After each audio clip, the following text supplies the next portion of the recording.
TV सत्यमेव व्रतम। बॉलिवूडमधील सुंदर अभिनेत्री म्हणून सोनाली बेंद्रे ओळखली जाते। सोनालीच्या सौंदर्याची चर्चा केवळ बॉलिवूडमध्येच नाही तर राजकीय वर्तुळात आणि अगदी शेजारील देश पाकिस्तानमध्येही झाली होती।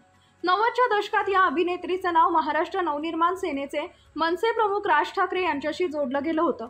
अलीकडेच राज ठाकरे यांच्यासोबतचा तिचा एक व्हिडिओ क्लिप व्हायरल झाला होता, ज्यामध्ये असा दावा करण्यात आला होता की सोनाली वर्षानुवर्षे राज ठाकरे यांना आवडत होती। 90च्या दशकात दोघेही एकमेकांवर प्रेम करत होते आणि सोनालीनं त्या व्हायरल व्हिडिओ आणि दाव्यावर पहिल्यांदाच मौन सोडलं आहे। सोनाली या सगळ्यांवर अतिशय मनमोकळेपणानं बोलताना दिसत आहे। वृत्तसंस्था ANIशी बोलताना सोनाली बेंद्रेनं राज ठाकरेंसोबत असलेल्या अफेअरच्या अफवांना फेटाळून लावलंय। सोनाली म्हणाली, खरोखरच मला यावर शंका आहे।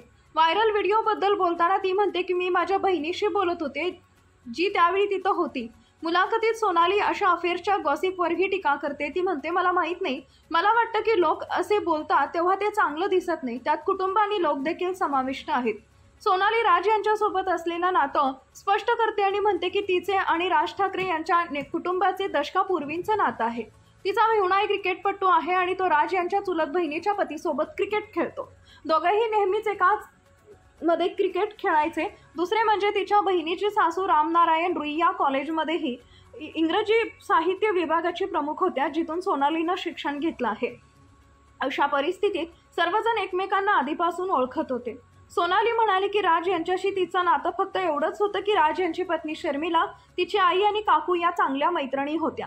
यावर्षी फेब्रुवारीमध्ये मुंबईत आयोजित मराठी भाषा गौरव दिनानिमित्त राज ठाकरे आणि सोनाली बेंद्रे एकत्र दिसले होते। दोघांनीही एकत्र स्टेज शेअर केला।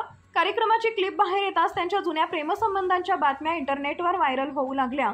जेव्हा दोघे 30 वर्षांनंतर भेटले, अशा कॅप्शनचा व्हिडिओ प्रत्येक सोशल मीडिया प्लॅटफॉर्मवर व्हायरल झालाय।